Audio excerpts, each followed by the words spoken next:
It's so nice to meet you. Oh. It's so nice to meet you. Congratulations on the film. Oh, thank you. Nice to meet you. So I have a couple of quick questions. The first thing is, what did you think when you received the script? I mean, I was so excited to see a woman-centered horror suspense film. Yeah, in the country music scene. It was wild. I was not expecting this script, but was very excited to read it. I'm from Texas. Blumhouse knew that I had interest in Southern stories, and I used to listen to a lot more country music when I was growing up. My dad loved old country. My mom liked new country. I had a country phase when I was in high school. So this was all very, it was a world I was somewhat familiar with, and was very excited to get to make horrific. And so it is based on a storyline of ambitious women in the country music scene. Did you sort of look at any woman artists to sort of get the overall look and design of them? Because I'm a big fan of Dolly Parton, the Dixie Chicks, the Judds, and they've talked a little bit about their dealing with being in the country music industry over the years.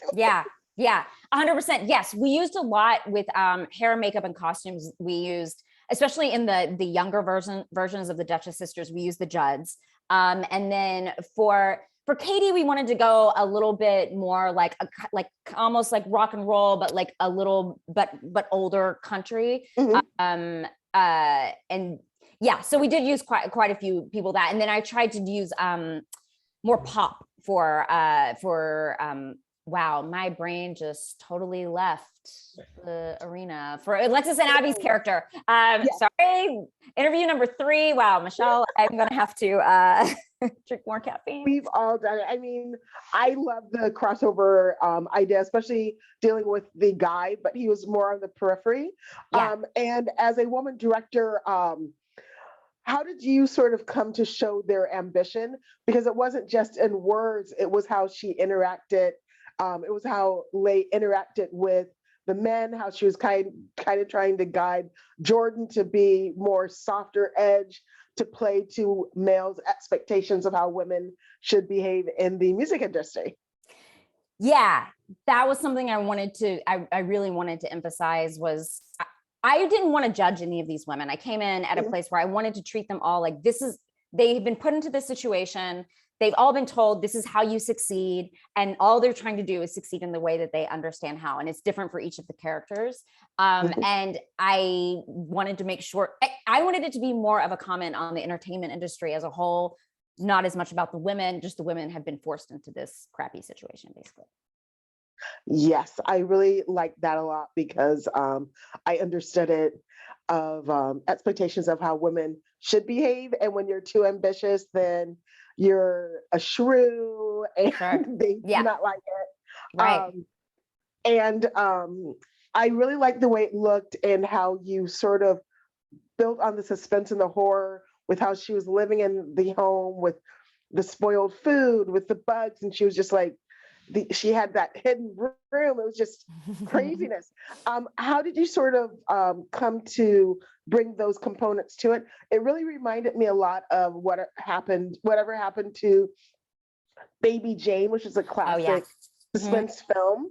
Yeah, I looked at Misery quite a bit, and I resisted it for so long, but then ended up referencing Grey Gardens a lot as well. And so I was trying to find these places, because obviously this, like, the idea is that Harper Dutch is this, she's a hermit. She hasn't left her house in a long time. And like what that would kind of look like if you went into a house like that. And I didn't want her to seem complete, like the deeper you went into the house, the weirder it got, right? So the living room is a little gross and weird, but then you get into the kitchen and that is a little bit more extreme. And then obviously you go downstairs and things get much more extreme. And I just wanted to kind of build that suspense, as you said.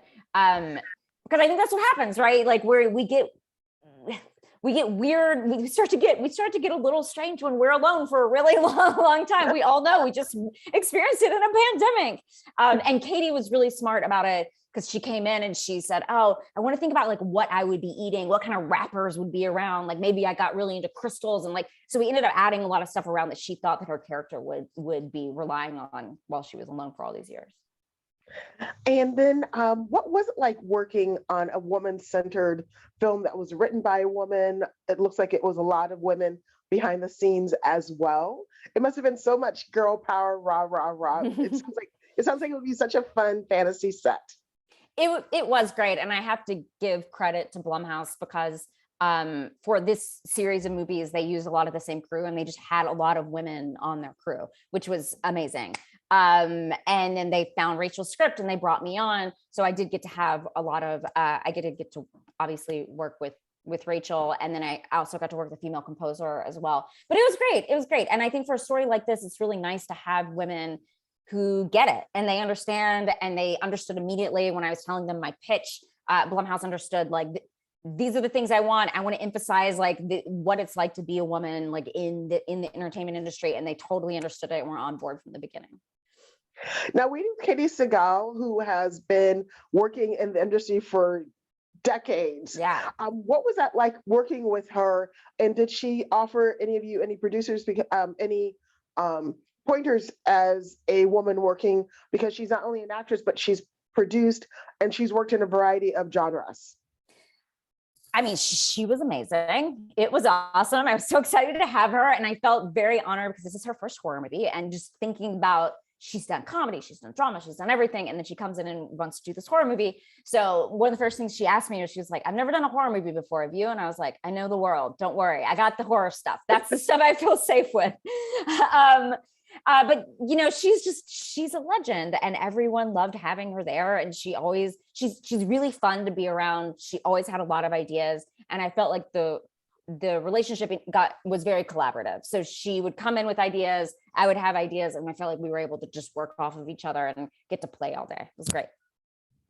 Now, what was the most difficult scene for you to film in the movie? Surprisingly, not the scenes you would think.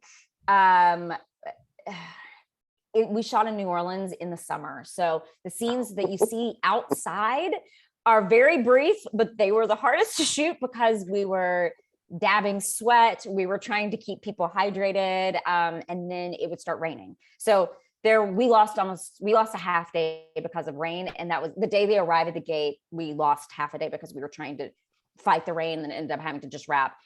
So it's the scenes, it's always those scenes that you're like, this is easy. It's just two people in a car, but the car didn't have AC that could run. They like the poor Abby and Alexis were just completely sick from being in that car. I guess it was 1,000,000 degrees outside. They were so ready to get out of it. So it's the scenes that you never think are going to be difficult. Those are the ones that are always going to bite you in the ass. And my final question is if you could talk to a young woman looking to move into behind the camera, what advice would you give her? No, I feel like I meet a lot of young women on sets and they are like, I want to be a director. And I always am like, okay, the young men I meet on sets, they don't say I want to be a director. They say I am a director. And I think it's about defining yourself as that and then just doing it. Because I think a lot of us wait for a really long time. I know I did, trying to find the right situation, making sure we know everything there is to know, but you're never going to know everything there is to know. And if you have a good team behind you, you can actually make the thing you want to make. So I always just tell people, like, do it, embrace it, and do it before you're ready. Thank you so much for talking with me. And I totally agree with that. I've had to tell myself a lot to give myself permission to do it and not ask someone else. Cherry, you have to do it. You have to do it. No one will give you permission and no one is going to help. You may as well just do it. Thank you so much. And congratulations again. And I look forward to seeing the film, and everyone can download it on VOD very soon. Thank you.